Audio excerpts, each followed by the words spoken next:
Wife Evie and I have been the victims of criminal activities perpetrated by a small network of individuals who are out to destroy us personally, professionally, and financially. This network of individuals is manipulating the banking system and the criminal justice system for the purposes of sabotaging our credit.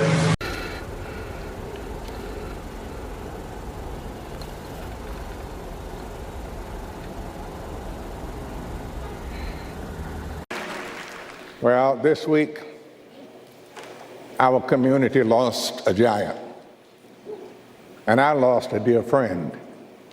Hollywood is still recovering from the shocking death of legendary actor Gene Hackman, and now his final interview is facing intense scrutiny. What seemed at first like a typical, routine conversation with the veteran movie star has turned into a subject of fierce speculation.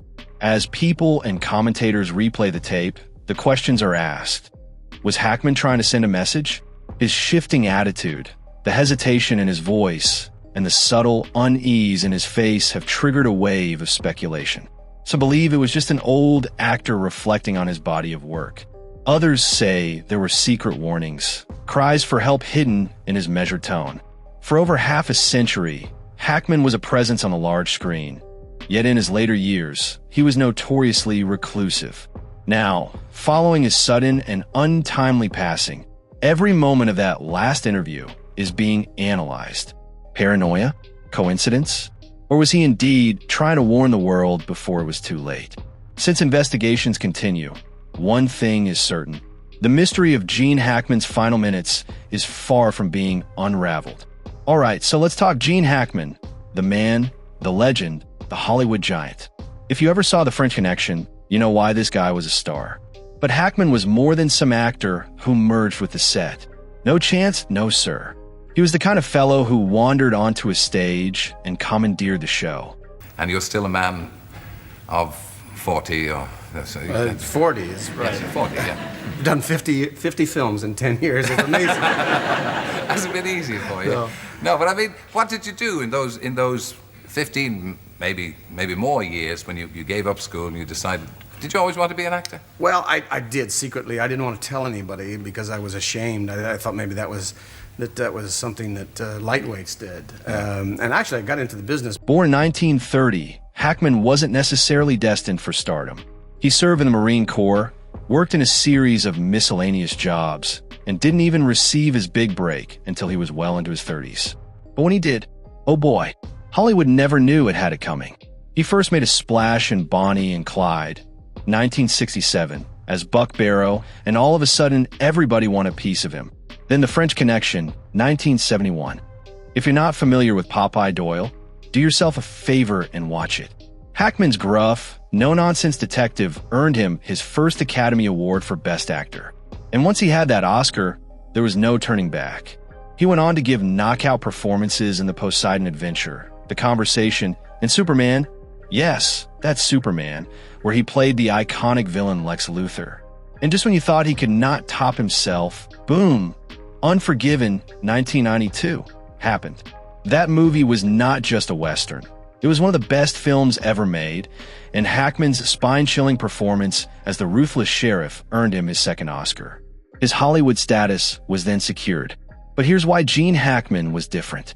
He wasn't some A-list celebrity clamoring for fame. He didn't crave the tinsel, the sparkle, the Hollywood gravy train. Quite the contrary. In 2004, he just quit. No big fanfare tour, no sad movie goodbye, no, just plain old goodbye. Why? Because he could. Hackman wasn't anything left to prove to anyone. Even in retirement, his legacy only grew. People missed him.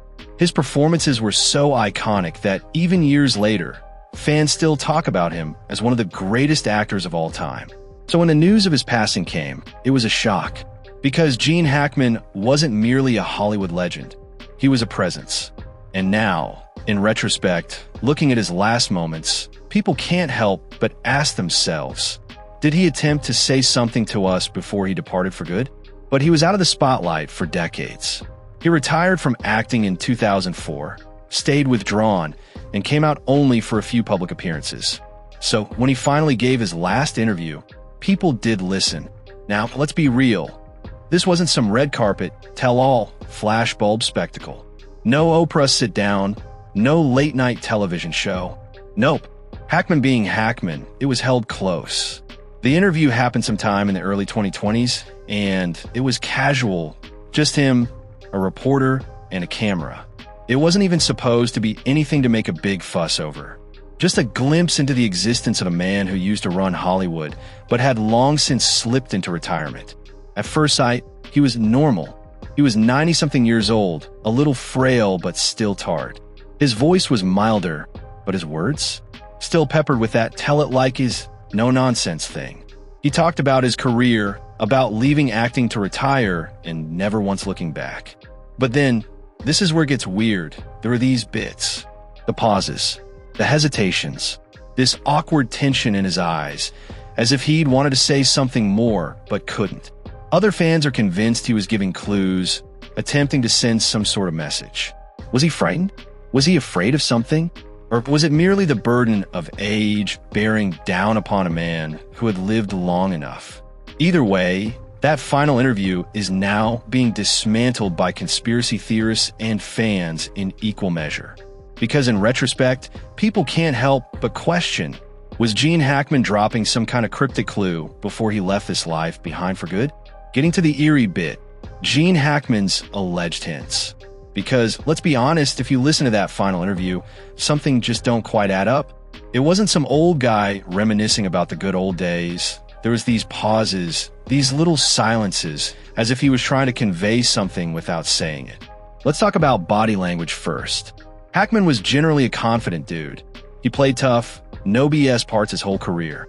But during this interview, he was nervous. His eyes darted around the room, as if he were checking to make sure no one was within earshot. He fidgeted in his seat constantly, readjusting his position in ways that didn't seem normal. And every so often, he'd just pause mid-sentence, gazing off into space before returning, as if he'd said something and then stopped himself. And then his speech. Usually, Hackman talked that familiar grit, grizzled, plain-spoken, no-nonsense. But here, his voice shook. He stuttered. He'd start a sentence, then backtrack, rewording as though he was sharing secrets. And when he talked about his life, especially his Hollywood years, there was this strange weight in his voice, like he knew something we didn't. And then came the cryptic moments. At one point, he said, "Some things are better left unsaid." Another time, when asked about regrets, he smirked, and muttered, "You'd be surprised." What does that mean, Gene? Fans have gone crazy analyzing every second of that interview. Sure, he was pleading with us to listen. Was he giving Hollywood clues? Something about his own life? Or was it all just a case of an old man losing himself in his head? Either way, one thing's certain, something is not right with that final interview. Some of his followers are convinced he was spilling Hollywood secrets. Let's not pretend that Hollywood is all sunshine and rainbows. Scandals, cover-ups, and seedy stories have come to light over the decades. So when Hackman became all cryptic, saying lines like "some things are better left unsaid," everyone was abuzz. Was he hinting at something sinful? A secret Hollywood scandal that he took to the grave with him? Others believe he was referring to his own regrets. Perhaps there was something in his personal life, something he wanted to admit, but couldn't quite bring himself to say. Did he betray someone? Did he have knowledge we don't? Some even think he was predicting his own death, as if he knew his time was coming and was trying to warn us. And then, naturally, there's the health theory, which, in all honesty, may be the most plausible. That's not old. That's legend old. When he gave his final interview, he was frail, his voice weaker, and you could see the weight of the years settling on him. He'd had a long, fierce life, decades of being in the spotlight, dozens of classic performances, and then a precipitous retreat into private life. Accounts say that he had some health issues, which is to be expected from a man of his age. His few public appearances painted a picture of a man who was not as strong as he used to be. His hands trembled slightly, his responses were slower, and his eyes had that distant, deep appearance, like he was daydreaming or hiding something from you. So is he trying to warn us? Or was he just an old man reminiscing, speaking with the seriousness of a man who lived it all? Either Though, his final words have people questioning. Because if there was one thing Gene Hackman was ever great at, it was providing a performance you could never forget. No secret documents, no leaked confessions, no cryptic follow-ups from close friends or family members. The so-called clues are all based on body language, pauses, and vague statements, which, let's be real, can be anything. Did he hesitate during the interview? Yes. Was he distracted at times? Yes. But what's this? The man was in his 90s. A man in his 90s slowing down or looking reflective isn't exactly news. And the enigmatic comments? Hackman was always a guy who spoke in a blunt, sometimes rough way.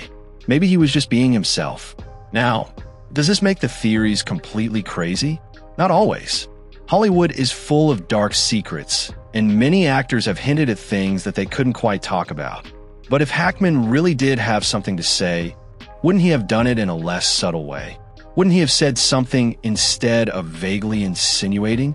At the end of the day, there's no hard evidence, just mountains of speculation. Now, here's where it gets interesting. Because once the fans got their hands on this final interview, they ran with it.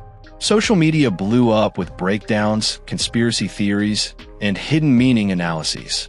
Fans started re-watching the tape, dissecting every second, every pause, every twitch. The media? Oh, they devoured it. Headlines blared such things as Gene Hackman's ominous last words, and did Hackman attempt to warn us? Despite the fact that there was no confirmation whatsoever of any secret message. Because, let's be honest, drama sells. But what about the people who knew him personally? Close relatives and friends mostly kept quiet, but some brushed aside the theories, stating Hackman was an old man reflecting on life. That's all. So, was there a message? Or are we hungry to look for one? In any case, Hackman's final moments provided us all with something to ponder. The fact that Gene Hackman died is tragic and due to natural circumstances. On February 26, 2025, police discovered Hackman and his wife, Betsy Arakawa, dead in their home in Santa Fe, New Mexico. The two had been dead for days, and the alarm was raised when they were discovered by a maintenance crew who had not been able to get in touch with them. When they got there, the deputies found them in separate rooms. One of their dogs also found dead beside them. The other two dogs were still alive. Gene Hackman was 95 years old when he passed away due to hypertensive and atherosclerotic cardiovascular disease, with Alzheimer's disease playing a large role as well. His heart had most likely stopped working on the 17th of February, so he had been dead for over a week when he was found. Hackman had struggled with the effects of Alzheimer's for a few years, and this meant it was tougher for him to cope with his health issues in later years. For Hackman's wife, Betsy Arakawa, the cause of death was determined to be hantavirus pulmonary syndrome, a severe and rare respiratory disease contracted from exposure to rodents or their feces. The evidence showed that their home was infested with rodents, and it was the most likely source of the virus. Arakawa had passed away before Hackman, and the passing of her own occurred on February 11th, perhaps leaving Hackman, who was also suffering from Alzheimer's, unaware and unable to realize. Their passing in this tragic way meant that there were questions surrounding it, especially regarding whether Hackman was aware of the state of his wife. Their autopsy reports guaranteed that the cause of both their deaths was in natural conditions. There was no sign of foul play, and the death of the couple, though bitterly tragic, resulted from age, sickness, and circumstance. Hackman's life had come to an end in the serene way many aging legends do. His body enfeebled, his mind clouded by the years. Gene Hackman's death marks the end of an era for Hollywood, leaving behind a body of work and on-screen moments that will be remembered forever. Though his final interview sparked interest and rumor, the fact of his death is a melancholy but inevitable result of age. With Hackman's health declining and his wife's sudden death from hantavirus, there is no doubt the couple endured unexpected setbacks during their last moments on Earth. While fans are still looking back at his life and work, it's also crucial to keep in mind the actor for his extraordinary talent and classic performances throughout his career. Hackman's work in the history of cinema will never be forgotten, regardless of the controversies about his death.